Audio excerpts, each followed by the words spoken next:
علی علی حق ہے، علی حق ہے، علی حق ہے، علی علی جدھر حق ہے ادھر مولا، جدھر حق ہے ادھر مولا، جدھر مولا ادھر حق ہے۔ فرمایا امام علیہ السلام نے کہ جو اللہ کی خاطر اپنے کسی مومن بھائی پر جو اس کا حق واجب تھا اس سے حق سے گزر جاتا ہے، معاف کر دیتا ہے، اللہ کہتا ہے اس کا کان اجرہ علی اللہ، اس کا اجر واقع اللہ کے اوپر ہے، یعنی وہ جائے اور اللہ کے پاس جا کے مانگے کہ پروردگار یہ اجر ہے۔ تو اس کے لیے عجیب و غریب اہتمام کیا گیا ہے۔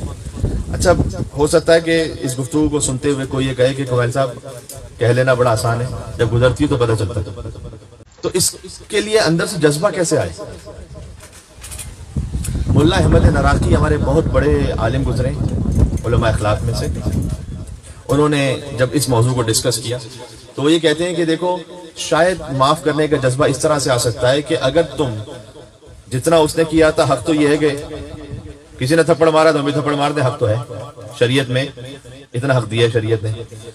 لیکن اگر اس نے 19 مارا تو ہم نے 20 مار دیا، تو وہ یہ کہتے ہیں سامنے سے کہ یہ تقریباً ناممکن ہے کہ جتنا کسی نے کیا ہے اتنا ہی ہم ریٹرن کریں، کہیں نہ کہیں زیادہ ہو جاتا ہے۔ اب کسی نے کہا کہ مولانا صاحب تقریریں کرتے ہیں بڑے بیکورڈ ہیں، ان کو پتا نہیں، مجھے پتا چل گیا ایک صاحب نے یہ کہا ہے، میں نے کہا وہ جاہل ہے، اس کو پتہ ہی نہیں ہے، اس کا یہ ہے، اس کا وہ ہے، اس نے ایک بات کی تھی، میں نے 5 باتیں سنائی سامنے، تو ایک کی 5 سنائی نا، اس کا جواب مجھے دینا ہے، کیونکہ بڑھا کے کہا نا، اتنا لمبا چوڑا بڑھا کے کہا میں نے۔ وہ کہتے ہیں بہت مشکل ہے کہ کسی کے بارے میں آپ کو پتا چلے، آپ اتنا ہی بس ریٹرن کریں، کچھ نہ کچھ بڑھائیں گے، یہ جتنا بڑھائیں گے اتنا ذمہ پڑ جائے گا۔ تو اس خاطر ہے کہ وہ کہتے ہیں کہ اس معاملے کو اللہ کے اوپر چھوڑو، اللہ سبحانہ وتعالی بہترین انتقام بھی لینے والا ہے اور بہترین انتظام بھی کرنے والا ہے۔ اور ساتھ میں جب ہم بڑھا کر ریئیکشن دے دیں تو وہ جو دنیا کی عزت ہے وہ بھی ختم ہونے کا خطرہ رہتا ہے، یہ خطرے میں رہتی ہے۔ ارے ہم کمال صاحب کو ایسے سمجھ رہے تھے، یہ کیا نکلے بھائی، تو اس میں خطرہ رہتا ہے۔ یہ ان کی بات ہے مولانا احمد نراقی کی جو میں کوٹ کر رہا ہوں آپ کے سامنے، اس لیے وہ کہتے ہیں کہ بہتر یہ ہے کہ اپنے نفس کو اس بات پر ابھارا جائے کہ اللہ سبحانہ وتعالیٰ کے معاملہ چھوڑیں۔ اب یہاں پر ایک اور بات ہے جس کو میں آہستہ آہستہ اختتام پر لے جاؤں گا کہ اگر فرض کیجئے کہ کوئی یہ سوچ رہا ہو کہ مولانا صاحب ہاں واقعی آپ بات تو کر رہے ہیں اچھی، لیکن جب خود پر بیتتی تو بڑا مشکل ہوتا ہے، تو دیکھیں یہ میں اپنی بات آپ کو نہیں سنا رہا، میں اہل بیت کی بات سنا رہا ہوں۔ میں نے یہ کیا ہے یا نہیں کیا اس کو نہیں دیکھیں، جن کی بات سنا رہا ہوں انہوں نے کیا ہے نہیں کیا یہ دیکھیں۔ یہ تو ہم دونوں مل کے سیکھ رہے ہیں، یہاں پر بولنے والا اور سننے والا دونوں سیکھ رہے ہیں۔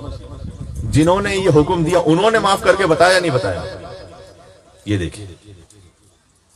تو آپ کو لاتعداد واقعات ملیں گے، امام موسیٰ کاظم علیہ السلام کے، امام زین العابدین علیہ السلام کے، مولا علی علیہ السلام کے، مل کے صلوات ملے گا محمد اللہم صلی علی محمد سبحان اللہ۔ اپنے خاندان کے لوگوں کی بھی واقعات ملیں گے،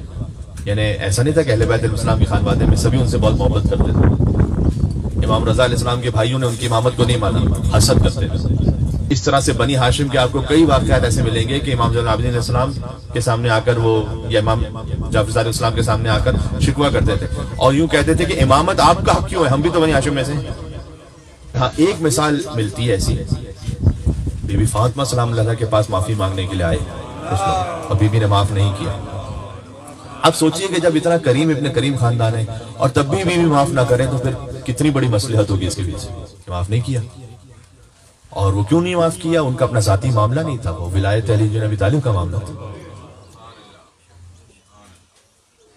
وہ فدق کو واپس کر کے علی بن ابی طالب علیہ السلام کا خلافت انہوں نے دیتے اور پھر معافی مانگتے تو دیکھیں کیسے معاف نہ کرتے ہیں بی بی،